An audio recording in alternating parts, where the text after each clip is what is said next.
Coming to you live from the Business RadioX studio, it's Franchise Marketing Radio, brought to you by IDS, an award-winning digital marketing agency that delivers integrated marketing solutions for franchisors, franchisees, and franchise development teams. Learn why over 75 brands depend on IDS's team of dedicated marketers and client service professionals to deliver a strong ROI on their marketing investment. Go to idsfranchisemarketing.com for a complimentary digital audit and consultation. Hi, everybody. Welcome back to Franchise Marketing Radio, the show where we bring you inspiring conversations with industry leaders and franchise experts. Today, we have a very special guest from the home services franchise sector. Joining us on the show today, we have Michael Moorhouse. He's the president of Mosquito Shield, and Mosquito Shield has experienced very remarkable growth. I know that. I've been in this industry a long time, earning the title of Entrepreneur's 9th fastest growing franchise for 2023. With 350 territories and a strong presence in the pest control industry. So without further ado, I want to introduce Michael Moorhouse. Welcome to the show, Michael.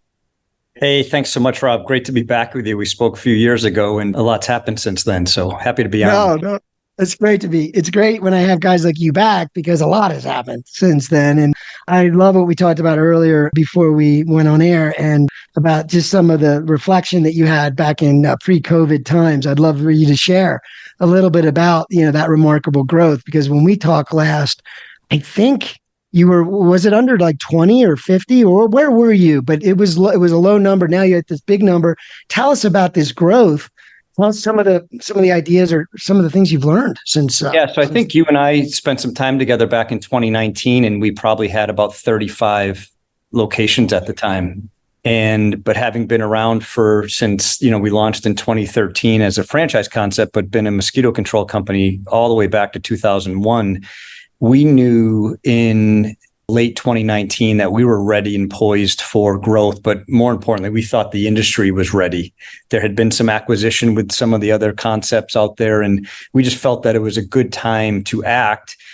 And we took the leap and partnered with an FSO because we felt we were operationally prepared and ready to grow. What we didn't know was what the pandemic was going to bring and how it was going to catapult our business. And that was really the perfect storm for us. So we partnered with a real, Franchise Fastlane, which is an amazing franchise sales organization. They have a really incredible process. I handled every single franchise owner from day one up until partnering with them. So to hand that over to somebody was really tough for me to do. And I needed it to be somebody that I really trusted their process. And that was the relationship we built with Fastlane. And we launched with them in March of 2020, right days before, the pandemic hit. And for a few weeks, it was certainly there was a lot of uncertainty about what was going to happen, but we were blessed to be considered an essential service in every state we were in. And that just meant that our franchisees could still operate, and then they just started to thrive. The homeowners couldn't go anywhere except in their backyard. So for our franchisees, they had just a huge opportunity to grow their business. The other side of that, on the Fran Dev side of it, was people were home and they had the chance to think about what they wanted to do with their lives, right? So they started thinking about business opportunity because they had this time to do that. So it was just really the perfect storm for Mosquito Shield during that time. And that's what led to this last almost 36 months now of just epic growth. I mean, you probably feel weird saying that about yourself, about your brand, right? For sure. But it is happening. I mean, it's like if I were, I'm sure Franchise Fastlane would love to share your story with a lot of people because it's a great story. But tell me a little bit about, like we said, 35 locations. And I love what you said, by the way. I want to point that out. And that you said that we were in business since 2001. You guys have worked hard at this for a long time. And, it's not like, we look at it and say, oh my goodness, you grew like in 3 years, 4 years, but you've been at it a long time. And you really took your time to say, I think we're ready. And we see an opportunity. But then something occurred that made it a bigger opportunity that none of us could control, which is a great thing. But tell me a little bit about, going from 35 to 350. Tell me a little bit about the things that you have learned along the way. Is there some things that you've done that are different that you feel now that I know that you have some viable competitors, right? and the industry it's a great model. It's a great concept, and you have competitors. Well, what is it, do you think, that put you in that situation where you could really show everybody what makes you guys unique and led to that growth? Yeah, there's a lot there if I can try to unpack some of it, because I think one part that's super important to me is, and this would be helpful to any sort of like emerging brands out there, would be, think of what you want the first 10 or 20 owners to look like in your franchise concept, because ideally they're the foundation and they're the ones that are going to help you both with validation, right? So as you're going through validation is super important. Somebody considering a franchise opportunity is going to want to talk to existing franchisees. So you need them in your corner, right? You need to have served them well and given them an opportunity. So that's super important. And, what I'm really proud of is, 9 out of our original 10 locations are still in operation today. And I think it's 17 out of the first 20. Right. So if you look back now at those people, they are still today the ones that are, waving the flag and bleeding black and red, and they're our stakeholders, and we lean on them at 350 units, like we did when we had 10 and 12. And, when you go to your first franchise show ever trying to sell unit number 1, and everyone comes up and says, well, how many locations do you have?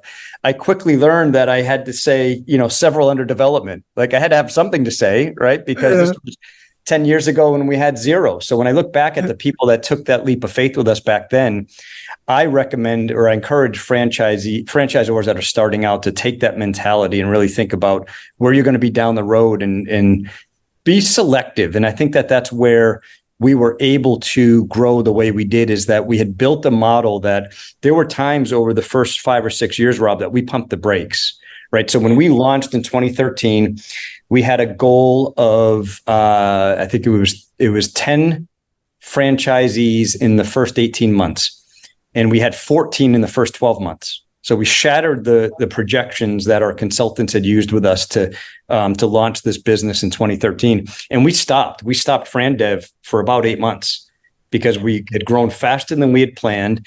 And we really wanted to make sure that we were growing internally with our support team as fast as we were growing and adding new locations.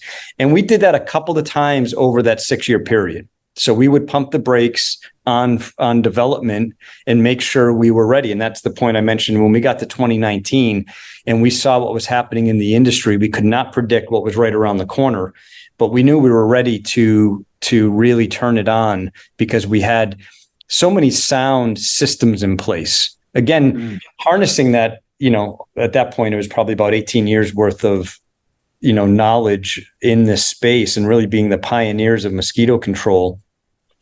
We knew that we were ready to take it to the masses. And that's when we partnered with Fastlane. Yeah. Yeah. But, a lot of thought goes into business models and regardless of all these factors, at the end result, you were able to launch, whatever that number is, 320 businesses in just a few years. And there has to be something about, like you said, processes and systems, but the model, the thinking about the model ahead of time, starting with the end in mind.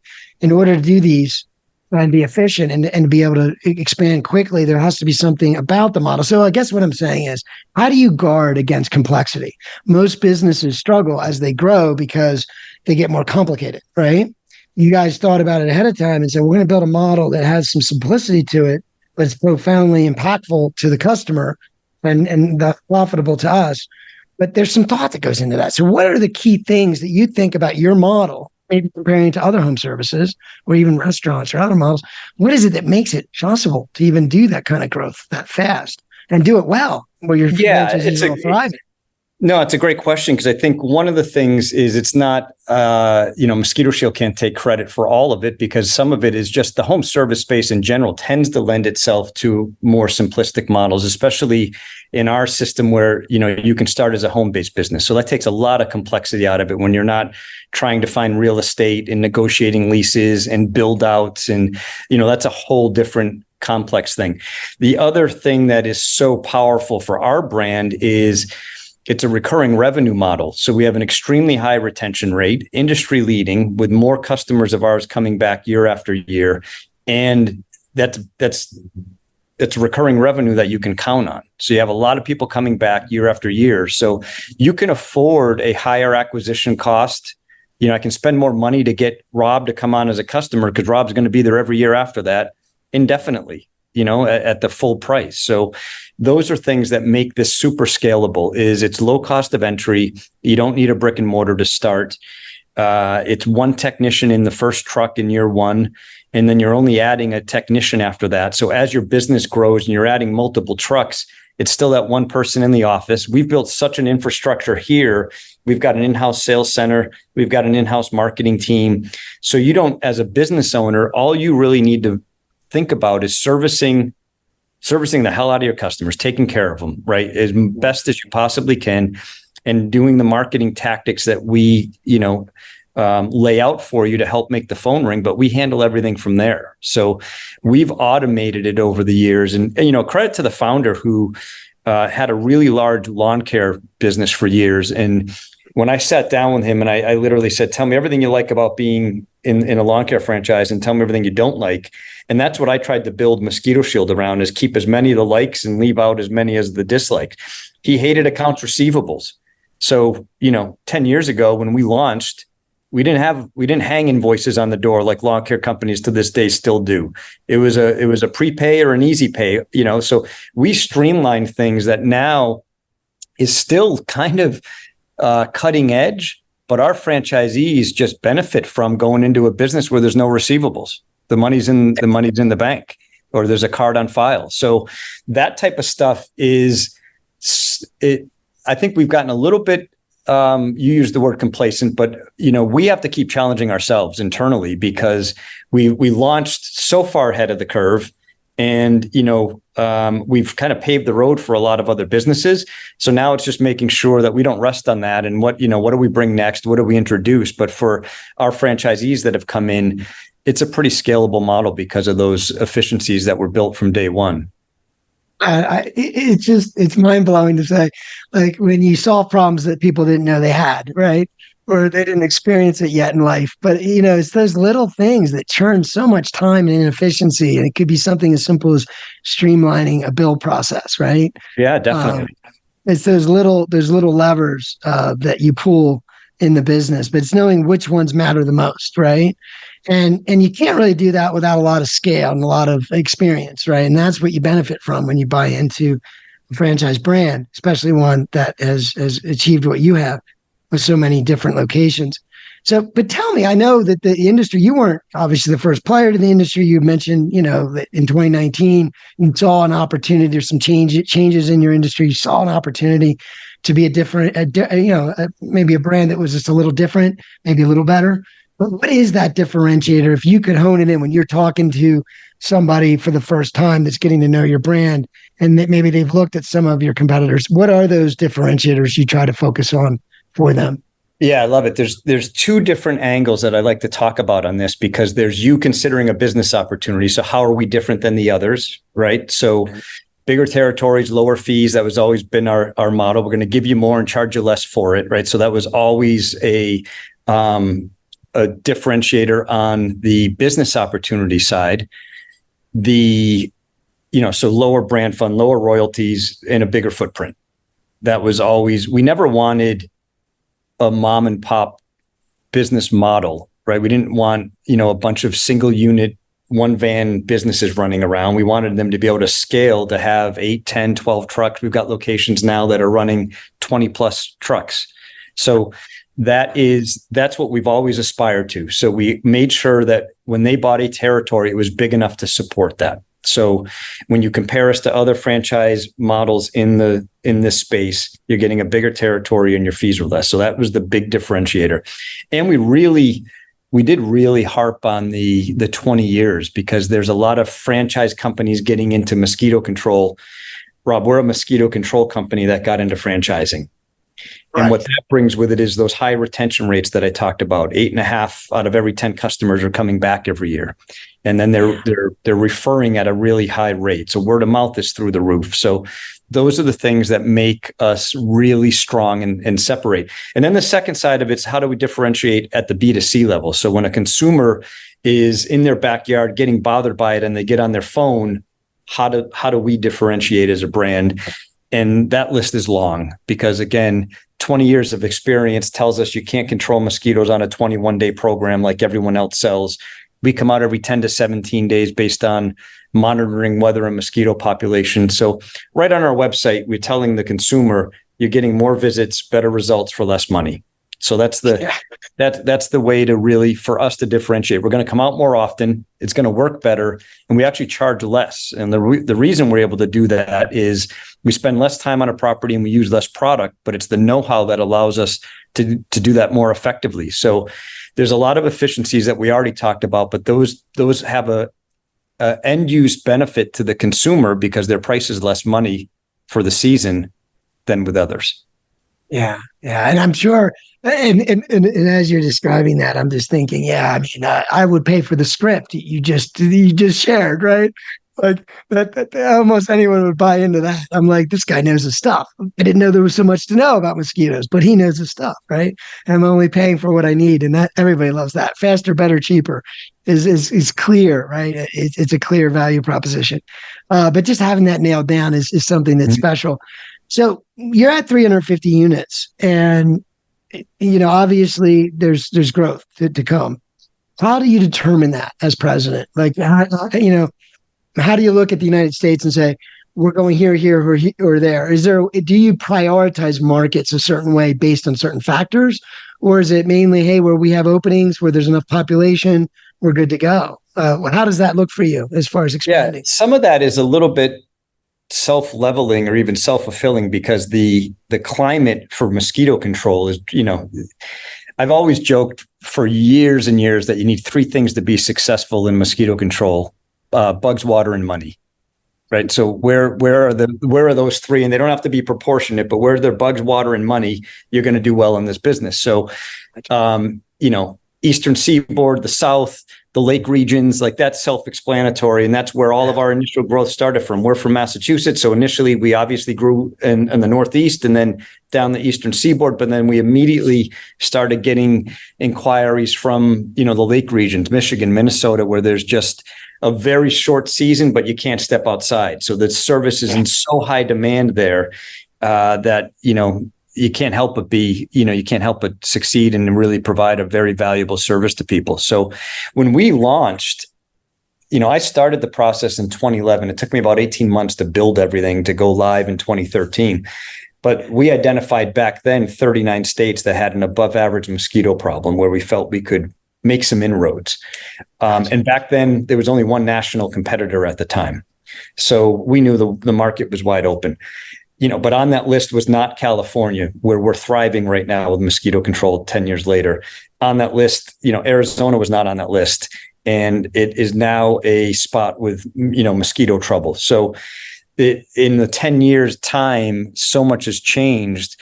But, your question of like, how do you determine growth and where, the markets that you're going after, we're looking at, densely populated areas. I think what's going to happen is, when we're I think we're at like 364 locations right now, and we still have some amazing prime territory available, surprisingly, but we project in the next 12 to 18 months that a lot of those will be taken, and we'll be looking at now secondary markets.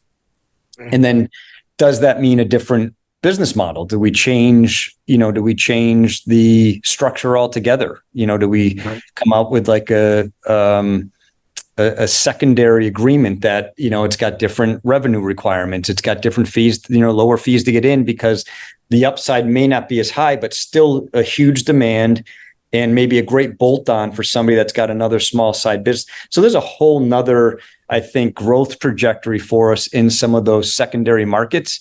But we believe we still have about 100 to 125 prime market territories available. Wow. If I were anyone listening and you're even a little bit interested, you better pick the phone up.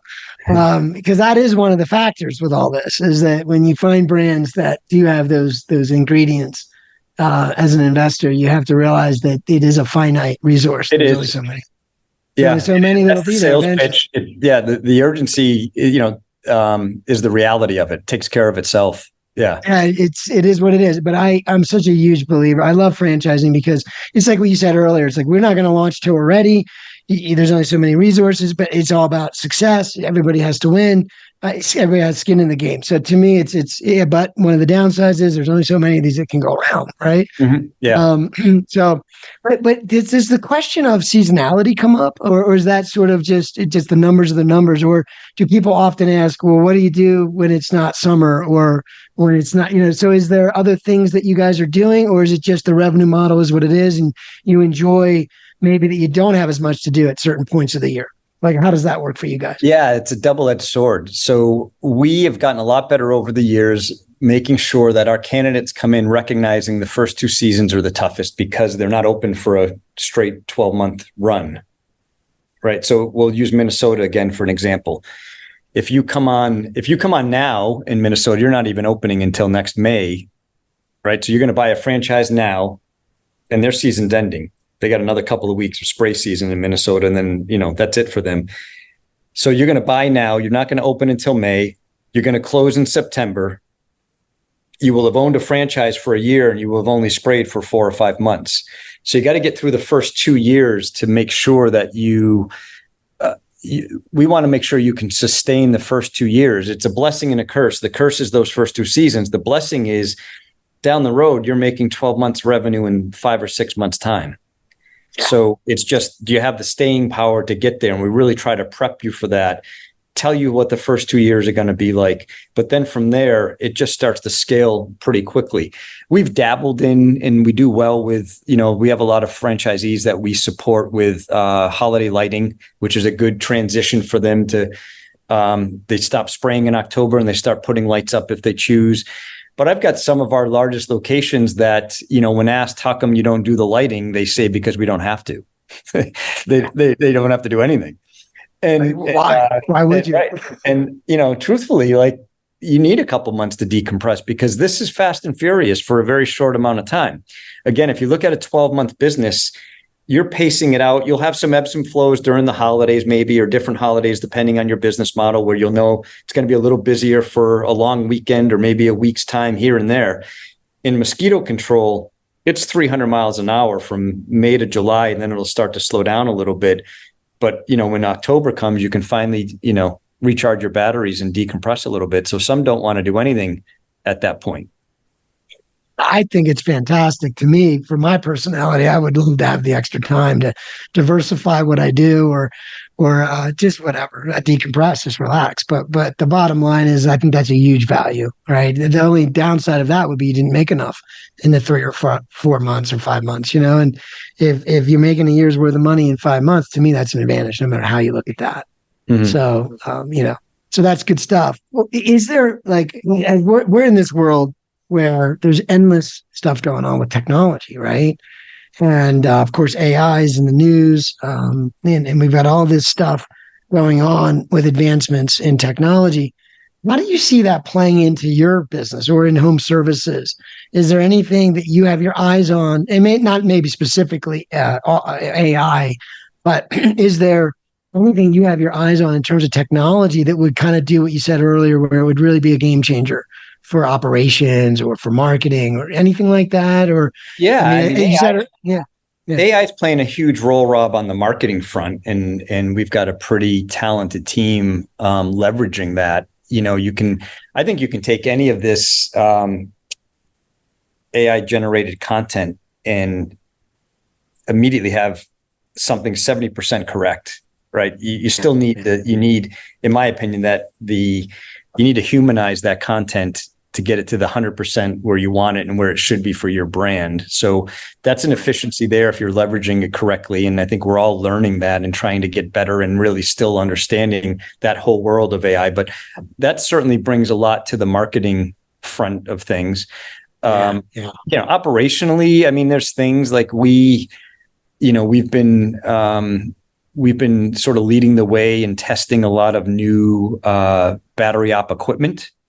That's just not where it needs to be. Again, everything we do is really around results. We're not going to use a battery operated backpack sprayer if it doesn't atomize the product, distribute it as well, and give the same coverage that our, loud, smelly, gas powered ones do. But it's those loud, smelly ones that provide better results right now, so we're continually testing battery op equipment. So that's probably the only thing on the operations side that is, from a technology standpoint. We're the only ones, Rob, with our own proprietary blender product. So that's something that we have always done and will always continue to do. So that is always at our